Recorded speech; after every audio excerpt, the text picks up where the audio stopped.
क्या तुम भी अपनी पूरी ज़िंदगी एवरेज रहे हो या फिर अभी भी हो? एवरेज से मेरा मतलब तुम्हारे स्कोर से है, क्योंकि आज के टाइम पे माँ बाप, फ्रेंड्स, फैमिली, सोसाइटी हमें अपने मार्क्स से ही जज करती है। तो अगर मैं अपनी बताऊँ तो yes, I am an average. मेरे जो 10th में मार्क्स थे वो 84.4% थे, एंड 12th में मेरे जो मार्क्स थे वो 85.2% थे। आई थिंक इसको तुम उल्टा कर लेना, मैंने उल्टा बता दिया तुम्हें। वो तो मैं फ्लो के साथ में तुम्हारा चलता रहा, और ये इतने अच्छे मार्क्स है भी नहीं, मतलब 84 85% ये कुछ नहीं है। तुम देखो ना वो टॉपर 90%, 91%। आजकल तो भाई साहब 90% भी एवरेज लगता है लोगों को।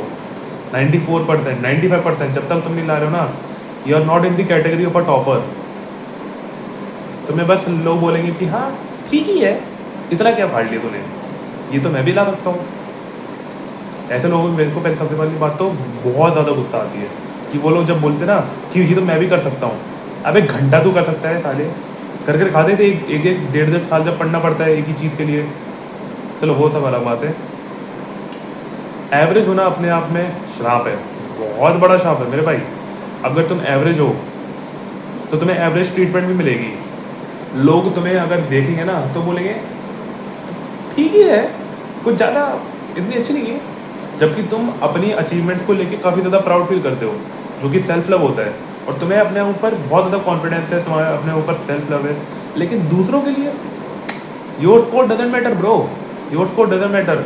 तुम अगर तुम्हें किसी स्पोर्ट्स में इंटरेस्ट है लेकिन तुम उतना अच्छा परफॉर्म नहीं कर पाते उसमें, एवरेज ही परफॉर्मेंस करते हो। जैसे कि अगर तुम क्रिकेट खेलते हो और तुम्हारा टारगेट रहता है कि आज तो मेरे को हाफ सेंचुरी बनानी है, लेकिन तुम 10-20 रन पे आउट हो जाते हो। और मैं गली क्रिकेट की बात कर रहा हूँ, प्रोफेशनल क्रिकेट की बात नहीं कर रहा हूँ मैं यहाँ पे, क्योंकि मैंने कभी प्रोफेशनल खेला नहीं है, मैंने सिर्फ गली क्रिकेट खेला है।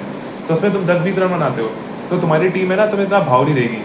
असलियत में जो टीम का कैप्टन होगा ना, सबसे पहली बात तो वही सारा का सारा माल लेके जाएगा। मतलब उस जीत का श्रेय वो अपने उस सर पे, एक तरीके से ताज, जो जीत जीत का ताज होगा ना वो अपने सर पे रखना चाहेगा, क्योंकि वो टीम का कैप्टन है। और दूसरा, वो बैट जो है वो भी उसका है और वो बॉल जो है वो भी उसकी है।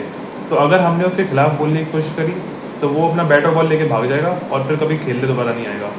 या फिर तो तुम्हें भगा देगा, बोले कि साले तू आज से हमारे साथ नहीं खेल रहा, चल निकल जा, और गाली तुम्हें देके भगा देगा। हालांकि अब तो क्रिकेट कोई खेलता नहीं है हमारी उम्र के, अब तो बच्चे ही खेलते हैं जो 13-14 साल के होते हैं। और ये तो चलो ठीक है, ये तो फिजिकल हो गया, ठीक है, और ये तो पेपर वर्क हो गया। अब मैं बात करता हूँ एवरेज होने के क्या साइड इफेक्ट्स होते हैं। सबसे बड़ा साइड इफेक्ट जो तुम्हें देखने को मिलता है वो है लोनलीनेस, डिप्रेशन, शायद कुछ लोगों के इसमें होता है एनजाइटी, लोगों का जजमेंट, और किसी को किसी को प्लेजर देने का वो, अब वैसा वाला प्लेजर नहीं, दूसरों को खुश करने का कि यार मेरे को तो इसको भी खुश करना है, इसको भी खुश करना है। एक तरीके से तुम परफॉर्म करते हो दूसरों के सामने। तुम्हारी जो ज़िंदगी है वो अब ज़िंदगी नहीं है, तुम ज़िंदगी जी नहीं रहे हो, तुम परफॉर्मेंस दे रहे हो एक तरीके की। और ये जो परफॉर्मेंस है वो कभी ख़त्म नहीं होने वाली, क्योंकि तुम इस स्टेज पे चढ़ गए हो, और अब तुमने स्टेज पे जब कदम रख दिया है तो तुम इस स्टेज से उतर नहीं सकते हो। तुम्हें ज़िंदगी भर तुम्हें परफॉर्म करना होगा अगर तुम रहते हो एवरेज। अगर तुम इस स्टेज से उतरना चाहते हो, इस परफॉर्मेंस के स्टेज से उतरना चाहते हो, दूसरों को प्लेजर देते देते तुम थक गए हो कि मैं इसको भी इम्प्रेस करना चाहता हूँ, मैं उसको भी इम्प्रेस करना चाहता हूँ, मैं उसका दिल नहीं तोड़ना चाहता, मैं उसको हर्ट नहीं करना चाहता, मैं उसकी केयर करता हूँ। अरे भाई कितने लोगों की केयर करोगे तुमने कभी खुद की केयर करी है क्या? बताओ कब करी तुमने अपनी केयर? बोलोगे यार मैं तो करता तो हूँ, रोज़ टाइम पे सोता हूँ, ढंग से 9 से 5 सोता हूँ, और होमवर्क भी करता हूँ। भाई ये तुम अपने लिए नहीं कर रहे हो, you are doing this for a system. ये जो सिस्टम है ना तुम उसके लिए कर रहे हो। हाँ स्लीप जो है वो तुम्हारे लिए है, लेकिन ये पढ़ाई या फिर ये खेलना, अगर तुम्हें सच में इंटरेस्ट है तो फिर खेलो भाई, लेकिन खेलना या फिर ये कोडिंग, ये स्किल सीखना, ये तुम अपने लिए कर रहे हो भाई, ये तुम जॉब पाने के लिए कर रहे हो। तुम चाहते हो कि तुम्हारे पास ऐसा कोई सोर्स आ जाए जिससे तुम पैसा कमा पाओ। यही तो है। तुम एक तरीके से इनके इशारों पे, उन्होंने अपने हाथों में वो धागे बांध रखे हैं, जो जैसे कठपुतली को नहीं नचाते, वैसे ही वो तुम नाच रहे हो। अब समझ रहे हो ना कि स्टेज पे कौन नाच रहा है? तुम स्टेज पे खुद की मर्जी से नहीं नाच रहे हो, ये सिस्टम जो है तुम्हें अपनी उंगलियों के इशारों पे नचा रहा है। और अगर तुम इन धागों को नहीं काटोगे तब तक भाई you are not gonna be above average, और you want to be excellent, और you want to be an outstanding person. तुम तब तक नहीं बन पाओगे, बहुत ज़्यादा मुश्किल है। अब बना कैसे जाए, I don't know the answer, मेरे को खुद नहीं पता, बिकॉज मैं एवरेज हूँ भाई। मैं तुम लोगों को क्या ही जवाब दे सकता हूँ, तुम्हें खुद ढूंढना पड़ेगा। तुम्हें जो अच्छा लगता है तुम्हें वो करना पड़ेगा, जो तुम्हारे लिए सही है, जो तुम्हारे लिए सच में, समझ रहे हो ना, जो तुम्हारे लिए सिर्फ और सिर्फ तुम्हारे लिए बना है वो करो। दूसरों को क्या उससे फ़र्क पड़ता है, फ़र्क नहीं पड़ता है, just don't care about them. अगर नहीं पड़ता है उनको फ़र्क तो बहुत ही अच्छी बात है, लेकिन अगर उनको फ़र्क पड़ता है, फ़र्क छोड़ना बंद कर दो, मत लगने दो कि उनको फ़र्क पड़ता है। अब इसमें तुम्हारे माँ बाप आ गए, तुम्हारे माँ बाप तुमको जज करेंगे, बोलेंगे ये क्या कर रहे तू। अगर तुम लोग मान लो प्रोटीन लेने की सोचते हो, लेकिन तुम्हारे माँ बाप बोलते हो ये प्रोटीन क्यों ले रहा है तू, पैसों की बर्बादी कर रहा है, इसलिए मैंने तेरा बैंक अकाउंट खुलवाया था, इसलिए मैंने तेरे बैंक में 5,000 रुपये 6,000 रुपये डाले कि तू ऐसे पैसे बर्बाद करे। भाई तुम अपने लिए कर रहे हो। अब लेकिन अगर वो तुम्हारे माँ बाप को गलत लग रहा है तो उसमें तुम्हारे माँ बाप की गलती है। There is no fault of you, मतलब तुम्हारे अंदर कोई फॉल्ट नहीं है, ये सब तुम्हारे माँ बाप की गलती है कि उन लोगों ने कभी तुमको ढंग का डाइट प्लान, तुम्हारा कभी भी अच्छा खाना नहीं खिलाया। अच्छे खाना था मेरा मतलब ये कि वो कचरा खाना खिला देते तुमको हमेशा।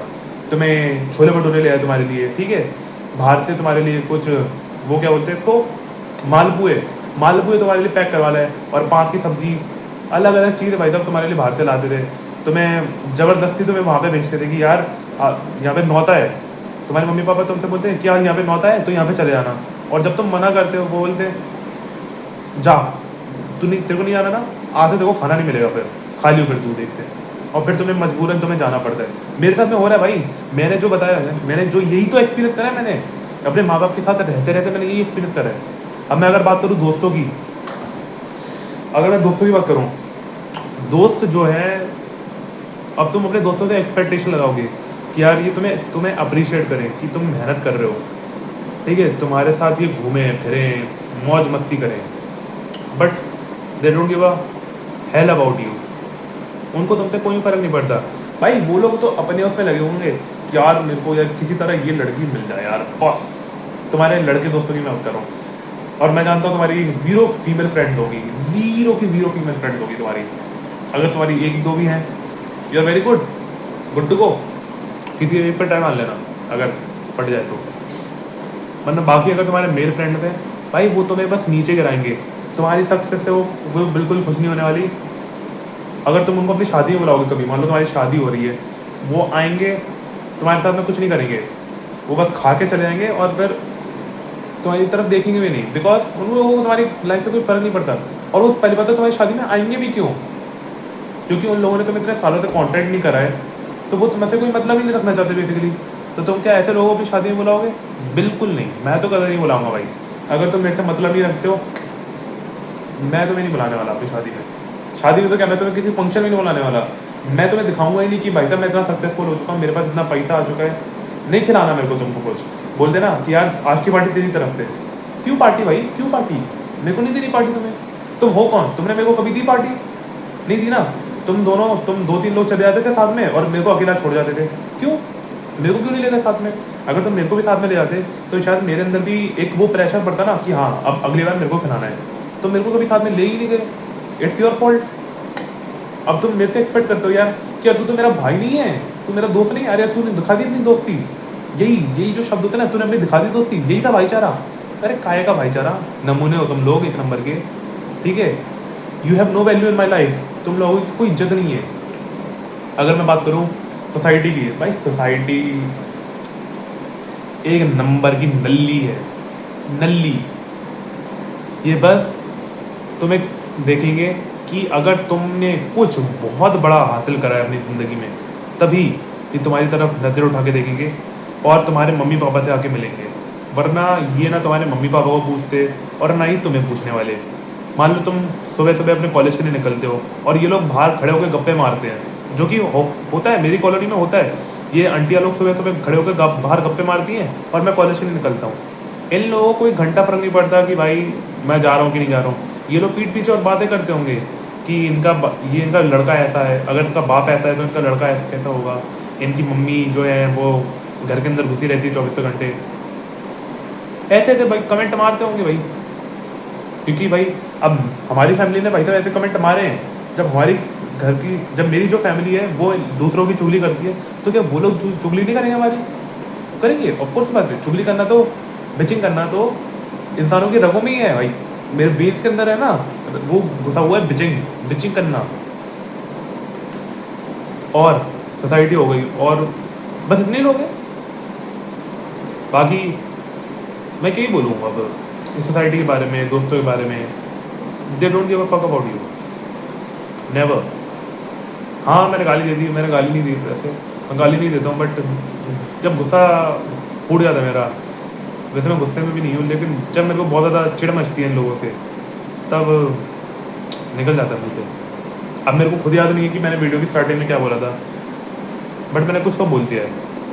अब वो बाकी तुम्हारे ऊपर है कि तुम उसको ठीक करना चाहते हो या नहीं करना चाहते हो, वो तुम्हारे ऊपर है।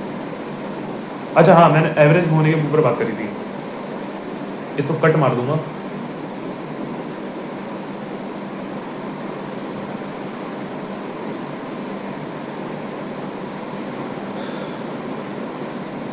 तो ये सारी चीज़ें तुम्हें फेस करनी पड़ेंगी अगर तुम हो एक एवरेज इंसान। पर अगर तुम बिलो एवरेज हो भाई, तुम्हारे ऊपर तो थू है, थू। और मैं नहीं कर रहा, ये लोग करेंगे तुम्हारे ऊपर थू, ठीक है? मैं तुम्हारी आंखों में आंखें डाल के बात कर रहा हूँ कि ये तो तुम्हारे ऊपर थू करेंगे, या फिर तुम तो उनकी टट्टी के बराबर भी नहीं हो। ज़्यादा बोल दिया, लेकिन बोलना नहीं चाहिए था ऐसा, लेकिन सच है भाई, इनकी टट्टी के बराबर भी नहीं है हम लोग। और एवरेज वालों की अभी अब वही हालत होने वाली है, धीरे धीरे एवरेज। और कुछ टाइम बाद ऐसा आएगा कि एक्सेलेंट जो लोग होंगे ना, उन लोगों की भी कोई औकात नहीं होगी इन लोगों के सामने। कुछ टाइम बाद जो होगा, सिर्फ और सिर्फ वही लोग डोमिनेट करेंगे सोसाइटी के ऊपर, जो लोग एक्स्ट्रा ऑर्डिनरी हैं, जो लोग 1% के अंदर आते हैं। बाकी जो 99% है, टट्टी, लेटरिन, थूक, इसके बराबर भाई साहब कंपेयर करे जाएंगे। ये जूतों की मिट्टी, इसके ऊपर इसको दूसरों को कंपेयर करा जाएंगे। अब अगर तुम्हें ये सब कुछ बनना है, welcome to this gang bro, I am here, but I don't want be here for much और लॉन्गर टाइम। सॉरी मेरी इंग्लिश थोड़ी बिगड़ गई। I don't want be here for a very long time. I will get out of this situation very soon. जब मेरे को हो जाऊंगा तब मैं बता दूंगा कि मैं इस सिचुएशन से बाहर निकल चुका हूँ। तब तक लिए थैंक यू, धन्यवाद, बाय बाय, लव यू।